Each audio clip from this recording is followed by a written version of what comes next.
결코 신이 정승인사의 뜻이 있었던 것이 아닙니다. 정조가 이렇게 한마디 합니다. 어찌 말이 그리 많습니까? 무슨 말이 그렇게 많느냐?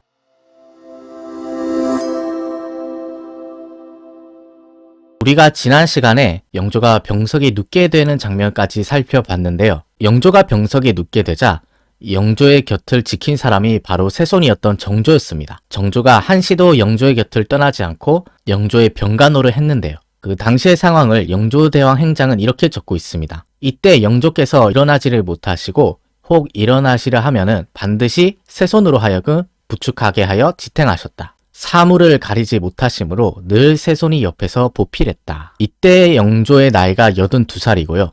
세손인 정조는 24살이었습니다. 그때 항상 세손이 옆에서 영조를 보좌했기 때문에 영조 역시 손자한테 의지를 많이 했습니다. 영조께서 일어나시거나 다시 누우실 때 좌우에 모시는 자들이 부축을 하면은 곧바로 말씀하시기를 손자는 어디 있느냐? 내 몸에 손자만큼 맞는 사람이 없다라고 하였다. 근데 이처럼 영조의 환우가 날이 갈수록 안 좋아지는 이 상황에서 자신들의 정치적 이익을 도모하려고 했던 세력이 있었습니다. 바로 정조의 작은 외할아버지이자 정조의 정적이라고 할 수 있는 홍인안이었는데요. 홍인안이 이 병석에 누워있는 영조를 찾아가서 이런 말을 했다고 해요. 근래 신하들 가운데 홍지혜란 자가 충성심이 깊고 명망 또한 뛰어납니다. 여러분 이미 눈치채셨겠지만 지금 홍인안은 아픈 영조한테 가서 홍지혜를 은근슬쩍 청탁을 하고 있는 거예요. 그리고 이 홍지혜란 사람은 아니나 다를까 홍인안의 가장 절친한 사람이었습니다. 당시 정조가 쓴 존영각 일기를 보면 이렇게 적고 있어요. 홍인안은 홍지혜와 각별한 사이였다. 내게도 홍지혜를 치켜세운 것이 몇 번인지 모르겠다. 어떻게든 홍지혜를 정승으로 만들고자 하였으나 영조께서 명철하심으로 끝까지 간합하지 않으셨다. 그러다가 이제 더 노골적으로 지금 정승의 자리가 비어 있는데 이 정승 자리 좀 채워주십시오 하고 영조한테 건의를 하게 돼요. 지금 홍인안이 이 정승 자리에 누구를 앉히려고 하는지 아시겠죠? 홍지혜를 좀 정승 자리에 앉혀주십시오 하는 거예요. 영조가 지금 아픈 상황에서 홍인안이 가서 이런 말을 했던 겁니다. 근데 홍인안이 이렇게 영조한테 인사청탁을 하고 있을 때 그 때마침 정조가 들어오고 있었다고 해요. 그래서 홍인안이 이 정조를 보자마자 화들짝 놀라서 마치 범죄 현장을 발각된 사람처럼 이 얼굴빛이 변하면서 깜짝 놀랐다고 합니다. 이때 내가 곧장 들어가니 홍인안이 나를 보고는 크게 놀라 얼굴빛이 변했다. 그가 영조한테 그 인사청탁을 하다가 정조한테 딱 걸린 거죠. 그래서 홍인안이 그 정조를 보자마자 밖에 나와서 정조한테 방금 있었던 상황에 대해서 해명을 하기 시작해요. 전하께서 하문하시기에 부득이 고했던 것입니다. 그가 제가 인사청탁을 하려고 했던 게 아니고 전하께서 물어보셔서 어쩔 수 없이 말을 한 겁니다. 결코 제가 다른 사심이 있어서 한 말은 아닙니다. 이렇게 정조한테 막 변명을 하는 거죠. 근데 그러면서 또 제발이 저렸는지 또 정조한테 이렇게 변명을 해요. 결코 신이 정승인사의 뜻이 있었던 것이 아닙니다. 마치 그 도둑이 제발 저리듯이 그 정조는 아무 말도 안 하는데 홍인안 혼자서 이렇게 막 열심히 변명을 하는 겁니다. 그래서 홍인안이 이렇게 두 번, 세 번 계속 변명을 하니까 정조가 이렇게 한마디 합니다. 어찌 말이 그리 많습니까? 나는 마침 문 밖에 있어서 뭐라고 하는지 듣지 못했는데 어찌 이처럼 반복해서 말하십니까? 정조는 사실 다 들었는데 일부러 못 들은 척하면서 홍인안에게 이렇게 압박을 하는 거예요. 무슨 말이 그렇게 많느냐? 혹시 찔리는 거 있으십니까? 정조가 오히려 홍인안을 이렇게 핀잔을 주는 거예요. 정조의 이 말을 들은 홍인안이 그 불쾌한 빛이 되어서 그저 말씀드린 것입니다 하면서 대답을 했다고 해요.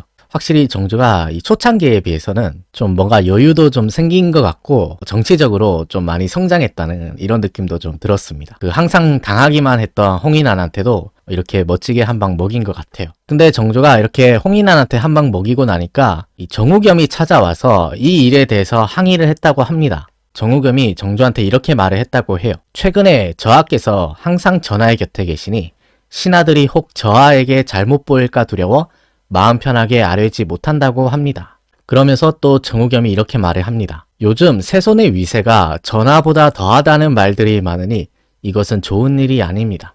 앞으로 저하께서는 굳이 전하 곁에 계시지 마시고 병풍 뒤에 머무시는 게 좋겠습니다. 그러니까 쉽게 말해서 새손 보고 너는 좀 빠져 있어라. 너는 저기 구석에 병풍 뒤에 가 있어라. 왜 항상 전하 곁에 붙어 있느냐. 요즘 조정에 새손의 위세가 전하보다 더하다는 말이 돌고 있다. 이렇게 정조한테 압박을 넣는 거예요. 이 말을 들은 정조가 당연히 기분이 안 좋았을 것 같은데 정조가 이렇게 되받아칩니다. 말한 것이 매우 옳으나 전하께서 내게 수시로 부축하여 일으키라 명하시는데 내시나 궁인들이 감히 부축할 수 없으므로 내가 전하의 곁을 지키는 것은 그만둘 수 있는 일이 아니다. 이렇게 똑부러지게 정우겸의 말에 반박을 하면서 나는 계속 전하의 곁을 지키겠다. 병풍 뒤로 물러날 생각이 없다. 이렇게 자신의 적들에게 밝힌 거예요. 그렇게 이제 시간이 흘러서 드디어 겨울이 왔는데 이 날씨가 점점 추워지면서 영조의 환우 역시 나빠지게 됩니다. 그 당시에 위태로웠던 상황을 정조가 이렇게 적고 있어요. 이때 전하께서 담과 현기증, 기침 증세가 너무도 심하여 어찌할 바를 모를 지경이었다. 근래 붓기까지 겹쳐서 허리 아래를 움직이지 못하시니 눈앞의 광경이 너무나 애가 탔다. 그러면서 또 하는 말이 기침이 크게 일어나 새벽까지 주무시지 못하는 경우가 많았다. 조금 차도가 있을 때는 밥을 물에 말아 약간 드시고 심해지실 때는 묽은 미음도 넘기지 못하셨다. 날씨도 잠옷 추워지니 모두가 가슴 졸이며 애태울 뿐이었다. 그가 영조가 정말로 언제 세상을 떠나도 이상하지 않을 정도로 건강 상태가 많이 악화됐던 모양입니다. 근데 이처럼 영조가 위중한 상황에서도 홍인안의 인사청탁은 멈추지를 않았는데요. 왜냐하면 이렇게 영조가 위중하고 영조의 총기가 흐려진 이 상황이야말로 어떻게 보면 자신들의 뜻을 이루기에 가장 절호의 기회거든요. 이럴 때 뭔가 한 자리 챙겨야 된다 이런 생각을 했는지 그 영조한테 계속 인사청탁을 했다고 합니다. 당시의 상황을 정조가 존영각 일기에서 이렇게 적고 있어요. 이때 전하의 환우가 날로 나빠져 정사 돌보는 일을 힘들어 하시니 흉적들이 영조의 총명이 흐려진 이때야말로 자신들의 뜻을 이룰 수 있는 때라고 여겼다. 그렇게 해서 그 홍인안이 입시할 때마다 이 홍지의 노래를 부르는데요. 홍인안이 궁에 들어오면 반드시 홍지혜를 칭찬했다.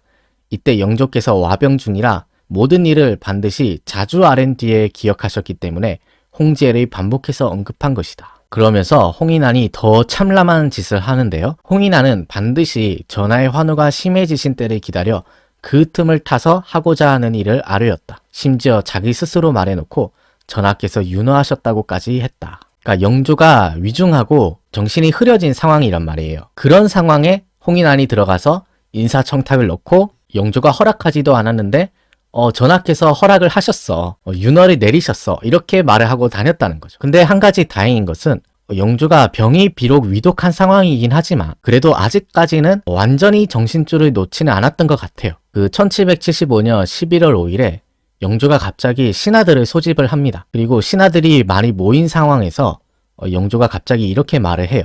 요즘 세상에 정승자리 청탁이 다 있구나. 영조가 이거를 누구를 염두에 두고 이런 말을 하는지 아시겠죠? 조정에 어떤 놈이 나한테 요즘 정승청탁을 하고 있다. 어떻게 요즘 세상에 이런 겁없는 짓을 하느냐. 이렇게 홍인안을 압박을 하는 거죠. 그러니까 이걸 보면 영조가 아직 그 총명이 흐려지지 않았어요.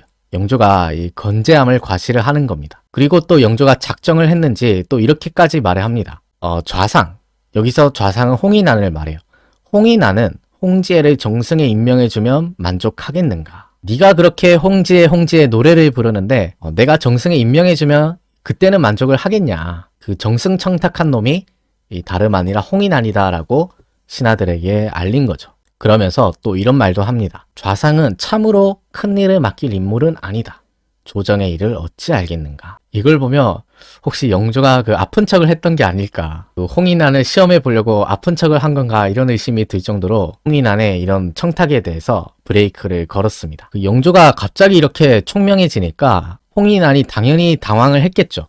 정조가 이렇게 적고 있습니다. 이때 이후로 홍인안이 심히 위태로움을 느끼고 두려워하는 기색이 있었다. 알고 보니까 영조가 아직까지는 건재했던 거예요. 그래서 이때부터 홍인안이 굉장히 두려움을 느끼기 시작해요. 그래서 정조를 찾아가서 영조가 무슨 말을 할 때마다 그 정조한테 걱정을 하는 기색으로 요즘 전하의 의중이 어떻습니까? 혹시 전하의 말 중에 뭐 숨은 뜻이 있습니까? 이렇게 영조 눈치를 계속 살폈다고 해요. 그 자기가 잘못한 게 있으니까 이렇게 떳떳하지 못한 거죠. 그 홍인안이 이렇게 계속 불안해하니까 정조가 또 이렇게 한마디 합니다. 이처럼 지나치게 우려할 것이 뭐가 있습니까? 아니 혹시 뭐 죄 지은 거 있으십니까? 죄 지은 게 없다면 뭐 걱정할 게 뭐가 있겠냐? 왜 이렇게 뭐 죄 지은 사람처럼 두려워하십니까? 이렇게 정조도 은근슬쩍 그 홍인환한테 압박을 주는 거예요. 영조가 확실히 좀 예전에 비해서 많이 성장을 한 것 같습니다. 네, 오늘 이렇게 해서 영조가 아픈 상황에서 홍인환이 인사청탁을 하는 장면과 그에 대해서 영조와 정조가 반격을 가하는 장면을 살펴봤는데요. 다음 마지막 3부에서는